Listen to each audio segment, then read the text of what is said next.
keynote speaker. Dr. Yolanda Wilson is the College of Southern Maryland's 6th president and the first African-American president to lead the college in its 64-year history. She came to CSM in January of this year from Wilkes Community College in Wilkesboro, North Carolina, where she was the Vice President of Instruction, Ash Campus, and Allegheny Center, and she is a leadership coach for Achieving the Dream. A veteran professor and administrator of the North Carolina and South Carolina Community College systems for more than 22 years, Dr. Wilson began her career as adjunct faculty and then moved into more progressive leadership roles in academic affairs, student services, and campus operations. Dr. Wilson was born and raised in Prince George's County, earning her bachelor's degree in English education and her master's degree in curriculum and instruction from the University of Maryland, College Park. Yay. She completed her EDD in Adult and Community Education from North Carolina State University. She shares that she is blessed to be married to her best friend, Dale. Together they have 3 sons, Brian, Brandon, and Braxton. Dr. Wilson has already met many in the nonprofit community in Southern Maryland, and she looks forward to meeting more of you and working together. Please join us in welcoming her.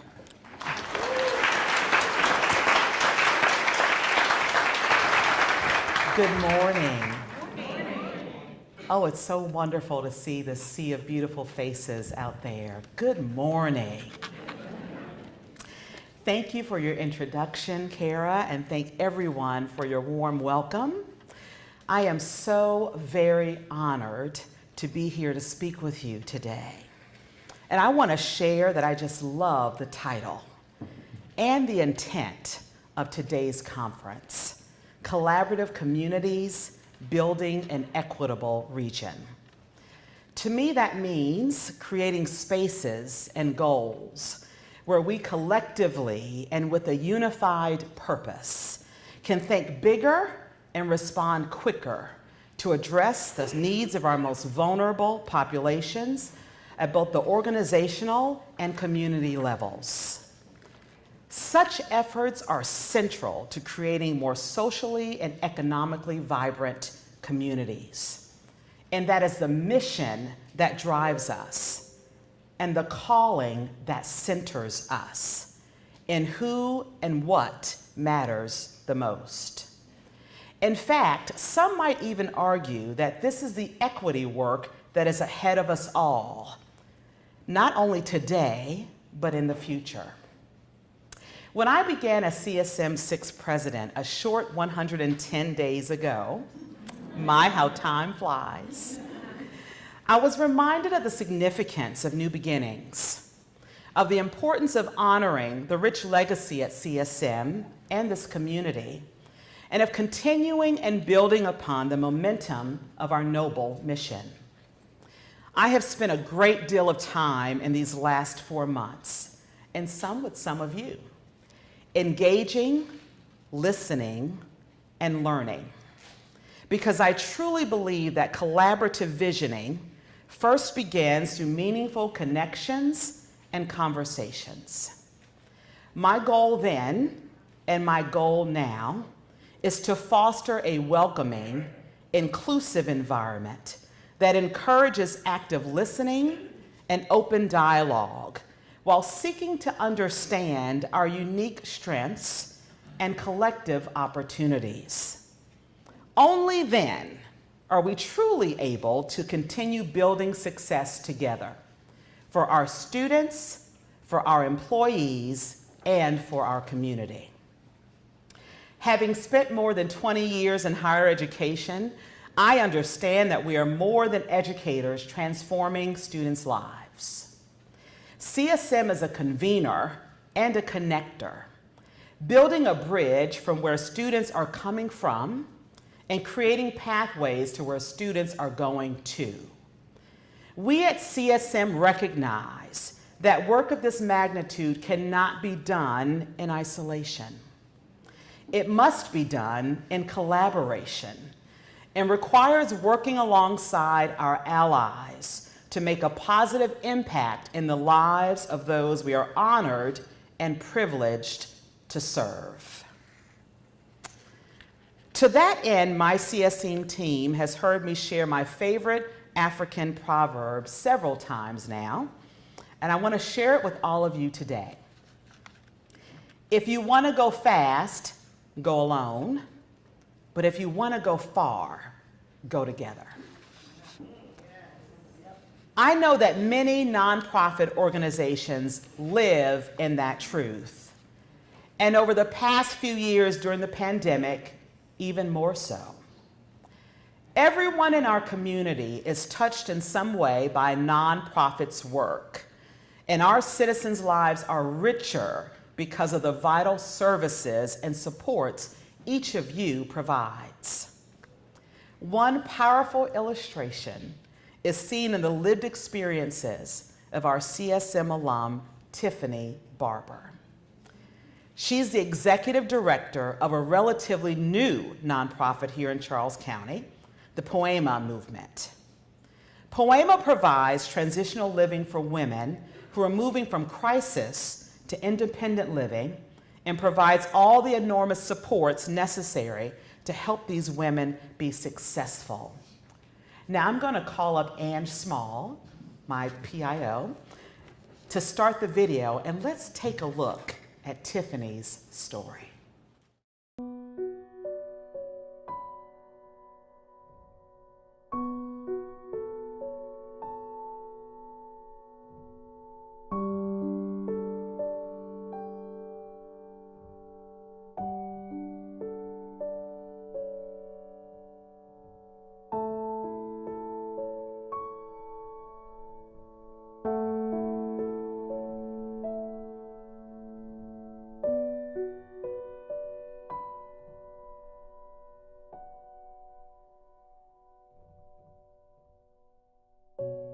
At the age of 7, I lost my father to cancer and my mother to grief.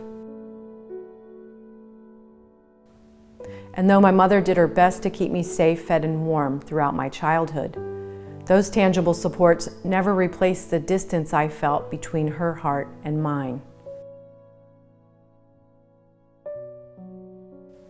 What I really wanted was connection. Growing up, these are the lies that I believed. I wasn't smart, I wasn't good enough, and I didn't belong. It's no surprise that as a high school girl, I was looking for love in all the wrong places. At the age of 17, I traded my pom-poms for a wedding ring and a baby bump. The following September, when most of my friends were going off to college to enjoy parties and newfound independence, my life was marked by late-night feedings and the cries of a hungry newborn. And so I thrived until I didn't. My world came crashing down when my not-so-happily-ever-after marriage ended. I found myself a single mother with no job, no money, and no plan. My children were 10, 8, 6, and 2. We lived on child support and social services to survive. I put my youngest in Head Start so I could work the mornings. I spent my days cleaning houses and my evenings waiting tables. We did survive, but barely. There were countless times when I would open my door to find bags of groceries left by a Good Samaritan. I probably would never have risen above the poverty line if it hadn't been for the safe community of support I had in the women around me, who were able to see what I could not, that I had potential just waiting to be unlocked. One of those women was Brenda. Brenda was the kind of friend who insisted I do the hard things, like get a college degree. She encouraged me to apply for a Pell Grant. She knew I needed to prepare for a career that would provide a sustainable income. With much hesitation, I followed her guidance and applied. She was right. I did qualify for a Pell Grant. The funding was a life-changing opportunity, except I didn't go. I lived what I believed about myself. I wasn't smart enough for college. And yet something random shifted my trajectory. My boyfriend at the time, my now husband, wanted to learn to scuba dive, and he invited me to join him, and this was a chance I was not going to pass up. A few weeks later, standing in line at Charles County Community College, before it became CSM, with a paper application in one hand and a college catalog in another, I had a thought. If I just add one more class, my Pell Grant will pay for my scuba diving. And being the resourceful mom that I was, I flipped through the catalog to select another course. I hastily added English 101 and handed in my paper. One thing I had already learned was that to keep Pell funding, I had to pass the class. So I made sure to do all of my homework and study hard to ensure I received at least a C. I remember vividly sitting in a classroom, having my last essay returned to me. The A marking at the top of the paper had suddenly rewritten my story. Funding or no funding, my history shaped my belief that I was not college material. But that A told a different story, one that I believed. And with my grade in hand, I signed up for 12 credits the next semester. And 4 years later, I graduated second in the nursing class of 2000. The College of Southern Maryland was a catalyst not only in my career, but in my life. Moving on, my nursing career stretched from Georgetown to Hospice of Charles County, and the experiences of my work and my childhood prepared me for the work that I do today. As Executive Director of Poema Movement, I get to lead women who are like me. Women whose stories are different, but whose needs are the same. Women whose lives have been broken and shattered by trauma and choices, but whose value and purpose are significant. When I think about my life now, connections at the center. I'm connected to CSM through the Nonprofit Institute. NPI for me has been a resource to bring me together with other nonprofits to create this collaborative connection.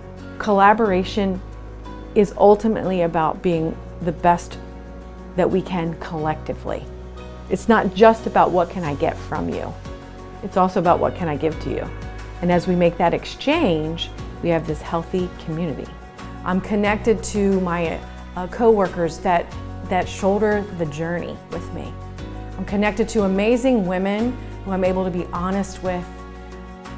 And I'm connected to a family that my husband and I have built that's really turned my life from being an only child to a family that's just the most precious part of who I am.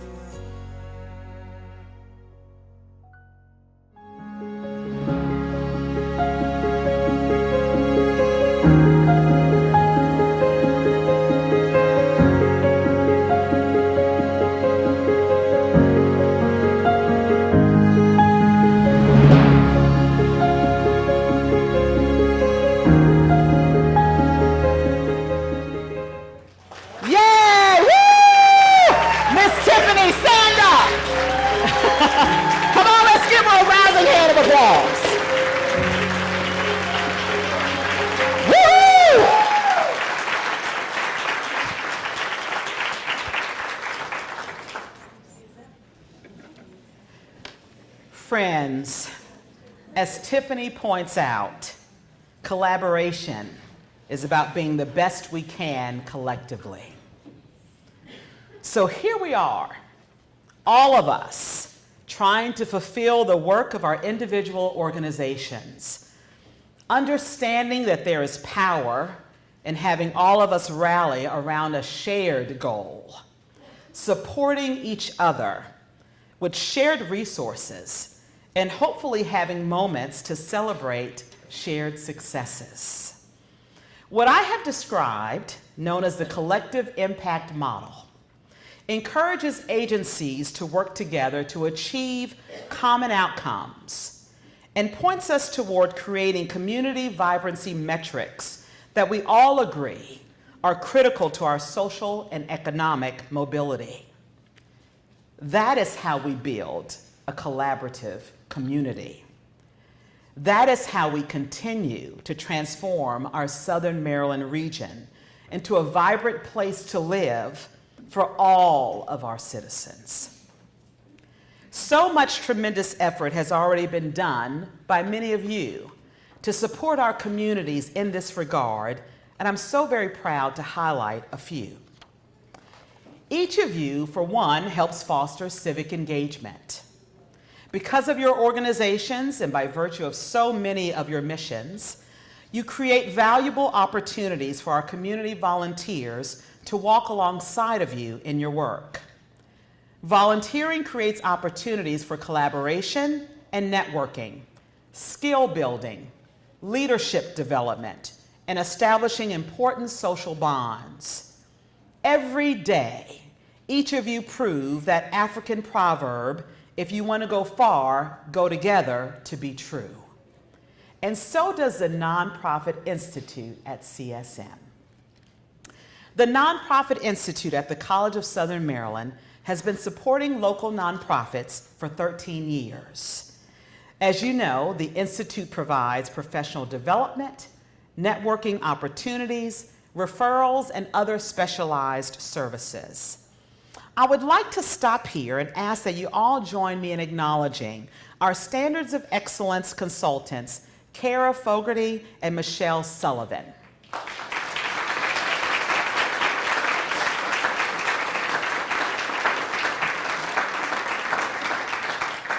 I think you would agree that they work hard for you. They work hard for this community, and they worked hard to bring us this conference today. The Nonprofit Institute at CSM is doing excellent work, and I'm so impressed with the many ways that they are helping others, offering robust professional development classes and facilitating collaboration and partnerships. Not surprising, with the onset of the pandemic 3 years ago, the Institute saw a tremendous increase in those seeking their services and their resources. And that is because, as the Maryland Nonprofits Organization at the Standards for Excellence Institute noted, 40% of Maryland's nonprofits reported increased demand during the pandemic. The Institute heard the cry for help and immediately responded to the call. They created affinity group meetings on Zoom, and in partnership with the then United Way of Charles County, now Southern Maryland, launched weekly and monthly community calls. And the result of these community and affinity group meetings is unprecedented. While the Institute has always been a convener, they have seen that role increase as the calls, the meetings, and nonprofit participation have led to a new level of collaboration and partnerships in Southern Maryland that was just not seen prior. The pandemic also spurred us all to reassess and reimagine the ways in which we work and engage within our organizations. And all of these efforts ultimately highlighted the incredible power that happens when we partner. Along with the pandemic shining a bright light on the work and value of nonprofits, COVID also exposed widening racial and economic disparities and exacerbated the financial hardship for many struggling households. Before the pandemic, 42% of U.S. households were already struggling to make ends meet. This includes households in poverty and those that are considered ALICE, asset limited, income constrained, and employed. With income above the poverty level, ALICE households earn too much to qualify as poverty level, but are still unable to cover basic household expenses in the counties where they live. In November, a report entitled "The Pandemic Divide: An ALICE Analysis of National COVID Surveys," it revealed that ALICE families fared significantly worse than higher income households during the pandemic, financially, physically, and emotionally. Here is what we know. We know there are a lot of community members who desperately need our help. We know that nonprofits and this community college work hard at meeting our community's needs. We know that the pandemic proved just how big the equity gaps are, especially for people of color. And we know that we continue to exhaust our inventories and understand our resources are limited. But most of you already knew that because you've lived through it. So let's take a closer look at your work and your resilience. Southern Maryland is home to more than 1,000 nonprofit organizations that strengthen the fabric of our community. Overall, all 3 counties mirror each other in the types of services that you offer, with the top areas being in human or public assistance, education, and arts, culture, and humanities. It makes sense then that along with providing all these vital wraparound services, that each of you are also contributing to our region's economic health. The nonprofit sector drives diverse economic and community development. While some nonprofits are small, and we heard earlier, tiny but mighty, and are run solely by volunteers, many others offer employment opportunities and generate millions of dollars in economic activity. In Southern Maryland, the nonprofit sector combined revenue for the 3 counties totals $452 million. Their annual total wages in the 3 counties are a little more than $300 million. And like most nonprofits in Maryland, ours are small, with only 89% having an annual revenue under $500,000. But in spite of that, we know, most importantly, that when we go far, we go together. So at CSM, we talk a lot about student completion. And we pride ourselves on working hard to create workforce pipelines. We build metrics around these concepts, and we evaluate data to see our progress. But we also realize that contributing to more equitable and economically vibrant communities requires us to think bigger about the pivotal role we play within our communities. Realizing this position helps us plan, dedicate resources, and implement change through a collective impact model. This model starts with all of us seeing and understanding our community in new ways, improving access to connect and reconnect populations, and tracking the right institutional metrics to ensure progress and success for all. This can collectively lead to upward mobility for individuals and their families, and help communities flourish and thrive economically. CSM is a member of Achieving the Dream Network, a nationwide initiative that believes community colleges are catalysts for change, that they lead to more equitable, economically vibrant communities. But work of this magnitude, as I mentioned earlier, cannot be done alone. To make a collective impact, we have to work strategically together because there is power in the collective. And I would say there is power in this room.